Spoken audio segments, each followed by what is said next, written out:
Hello guys, welcome to my channel. তো বন্ধুরা, তোমরা কেমন আছো? আশা করি ভালো আছো। আর আমি তো খুব ভালো আছি। আর তোমাদের জন্য আজকে একটা ছোট্ট ভিডিও নিয়ে চলে এসেছি। তো তোমরা আমার ভিডিও যারা যারা দেখো তো আমাকে অবশ্যই চেনো, আর যারা যারা চেনো না তারা আমাকে অবশ্যই ফলো বা সাবস্ক্রাইব করো। তারা অবশ্যই আমাকে ভালোভাবে আরো জানতে পারবে। চার সাইডে শুধু গাছপালা, তার মধ্যে কিচিরমিচির পাখির ডাক। আজকের ওয়েদারটা কিন্তু খুব সুন্দর করেছে, তার মধ্যে হালকা হাওয়া। ওয়াও! তো চলে এসেছি তোমাদের সাথে একটু আড্ডা মারতে। এখানে আমার আড্ডা মারা হবে এবং তোমার সাথে গল্পও হবে। আর আমি ছাকা নিয়ে চলে এসেছি, কিছুটা আমি ফুলও ভেঙে নেব। ফুল ভাঙতেই যাচ্ছি। দেখো চারি সাইডে কত সুন্দর সবজি লাগানো রয়েছে। এখানে রয়েছে বাতাবি লেবু, চার সাইডে সবজি লাগানো রয়েছে, পাটের শাক আছে, ঢেঁড়সের গাছ আছে। আর দেখো আমি এখানে ছাকা নিয়ে চলে এসেছি ফুল ভাঙবো। তোমরা ভাবছি এই ফুল দিয়ে অবশ্যই পুজো করবো, কিন্তু না না, একদমই না, তা ভুল। আমি এই ফুল দিয়ে কী করবো তোমরা আমার সম্পূর্ণ ভিডিওটা দেখতে থাকো, তোমরা জানতে পারবে। আমি এই ফুল দিয়ে অবশ্যই পুজো করবো না।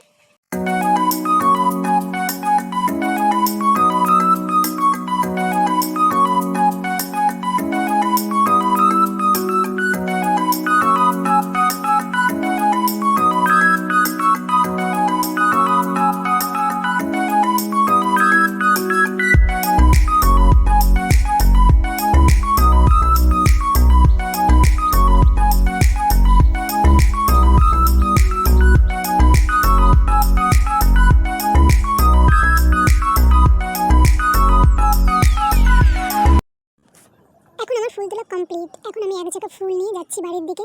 তোমাদেরকে তো বলেছি আমি এই ফুলটা দিয়ে কী করবো, অবশ্যই বলিনি। তোমার ভিডিওটা সম্পূর্ণ দেখবে, তাহলে বুঝতে পারবে আমি এই ফুলটা দিয়ে কী করতে চলেছি। তো গাইস, এখন আমার সাথে আমার ভাগ্নিও রয়েছে, কিন্তু আমার ভাগ্নি ফোনটা ধরে রয়েছে। আমাদের গাছে এত এত এত ফুল ধরে যে পাড়ার কাকিমেরা ফুল নিয়ে যায়, তবু আমাদের গাছ থেকে ফুল শেষ হয় না, মানে প্রচণ্ড হারে ফুল ধরে। দেখো আমি চলে এসেছি বাড়িতে পুরো এক জায়গা ফুল নিয়ে। আর দেখো বসে পড়েছি বিছানার উপরে। দেখো ওয়াও! তোমরা তো অবশ্যই জানো যে টগর ফুল থেকে কত সুন্দর সেন্ট বেরোয়। আমি এখন বসে গেছি মালা গাঁথার জন্য। আমি যে এতগুলো ফুল নিয়ে এসেছি, আমার ঘরটা পুরো গন্ধতে ময়ময় করছে, এত সুন্দর লাগছে গন্ধটা। মালা গাঁথা কমপ্লিট। এখন আমি এই ফুল দিয়ে দেখো কি করি, সারপ্রাইজ তোমাদের জন্য। আর তোমরা অবশ্যই কমেন্ট করে বলবে যে কেমন লাগছে। মালাটা দিয়ে আমি গাজরা বানিয়েছি। আর আমার যে এই লুকটা পুরো কমপ্লিট করতে অনেক টাইম লেগেছে, বাট আমার এই লুকটা তোমাদেরকে কেমন লাগছে অবশ্যই তোমরা কিন্তু কমেন্ট করো। ভিডিও বানাতে বানাতে অনেক ক্লান্ত হয়ে পড়েছি, আর খিদাও পেয়েছে অনেক জোরে।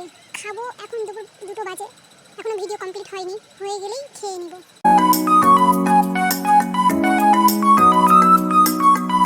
এখন আমার ভিডিও করা কমপ্লিট, এখন বাজে দুপুর 2টো। এখন আমি অনেক টায়ার্ড হয়ে পড়েছি, এখন আমি যাচ্ছি বাড়ি। তো বন্ধুরা, তোমাদের সবাইকে টাটা, আবার নেক্সট ভিডিওতে তোমার সাথে দেখা হবে। ও হ্যাঁ, আরেকটা কথা, তোমাদেরকে অনেক অনেক ধন্যবাদ আমার এই ভিডিও দেখার জন্য। Tata, good night.